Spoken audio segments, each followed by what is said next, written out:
సుందరాకాండ పారాయణము షోడశ సర్గము 20-21 శ్లోకాలు. సంతుష్ట ఫలమూలేన భర్తృసు శ్రూషణే రత యా పరాం భజతే ప్రీతిం వనేపి భవనే యత సేయం కనకవర్ణాంగి నిత్యం సుస్మిత భాషిని సహతే యతనామేత మనర్ధానమభాగిని.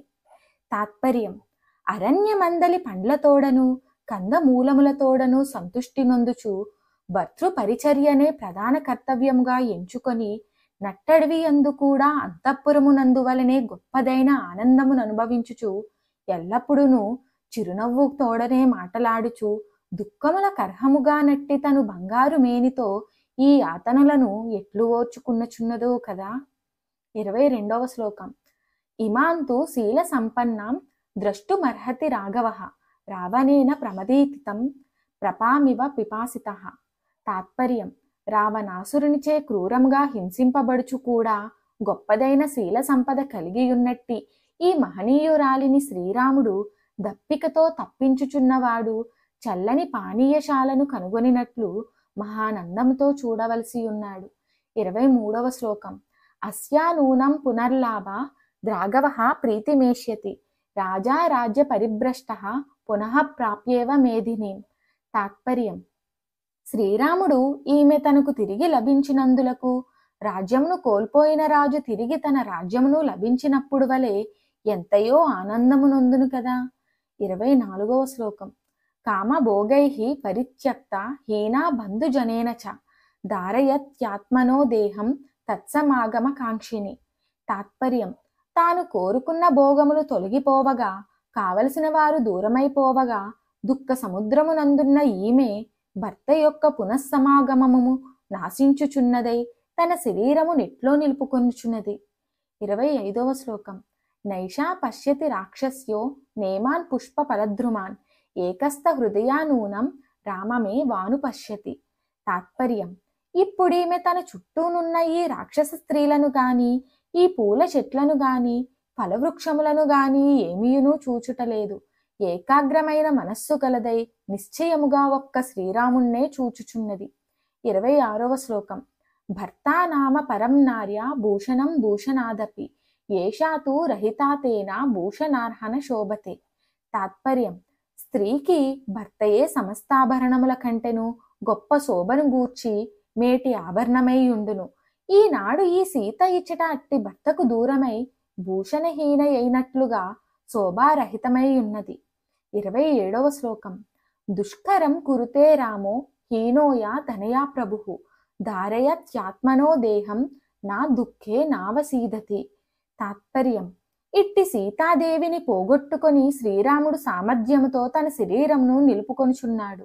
విషాదమగ్నుడై కృంగిపోవలేదనున్నది చూడగా అతడు గొప్పదైన దుర్ఘట కార్యము చేయుచున్నాడని నాకు తోచుచున్నది. 28వ శ్లోకం. ఇమామసిత కేశాంతం శతప్రత నివేక్షణాం సుఖార్హం దుఃఖితాం దృష్ట్వా మమాపి వ్యధితం మనః.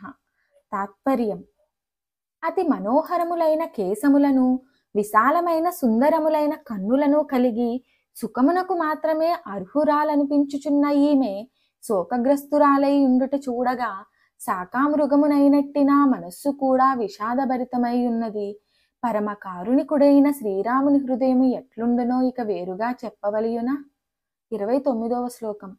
క్షితిక్షమ పుష్కర సన్నిభాక్షి యా రక్షిత రాఘవ లక్ష్మణాభ్యాం సా రాక్షసీభిర్వికృతే క్షణాభి సంరక్ష్యతే సంప్రతి వృక్షమూలే.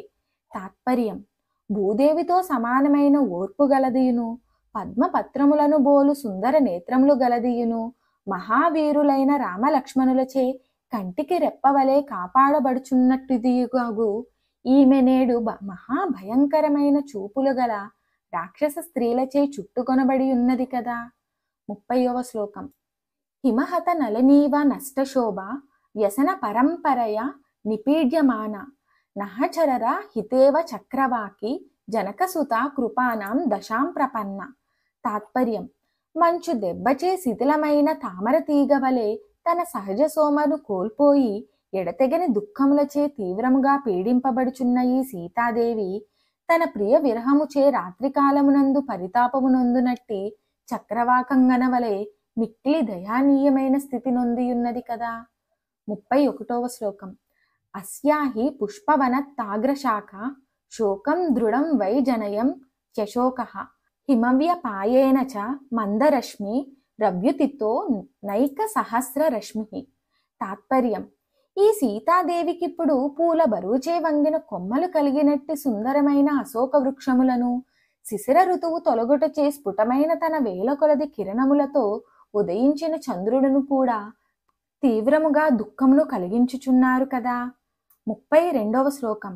ఈత్యేవ మర్తం కపి రన్వవేక్ష్య సీతేయ మిత్యేవ నివిష్ట బుద్ధిః సంశ్రిత్య తస్మి నిశసాదా వృక్షే బలీహరీనా వృషభ స్తరస్వి. తాత్పర్యం. వానర శ్రేష్ఠుడును మహావీరుడునగు హనుమ ఈ విధమైన ఆలోచనలను చేసి ఈమె సీతయే అని నిర్ణయమునకు వచ్చి భావి కార్య నిర్ణయము చేయగోరుచు ఆ వృక్షమునందే ఆ రాత్రి శేషము గడుపుటకే కూర్చొనియుండును. హనుమాత్ పరితాపము అను 16వ సర్గము సమాప్తము.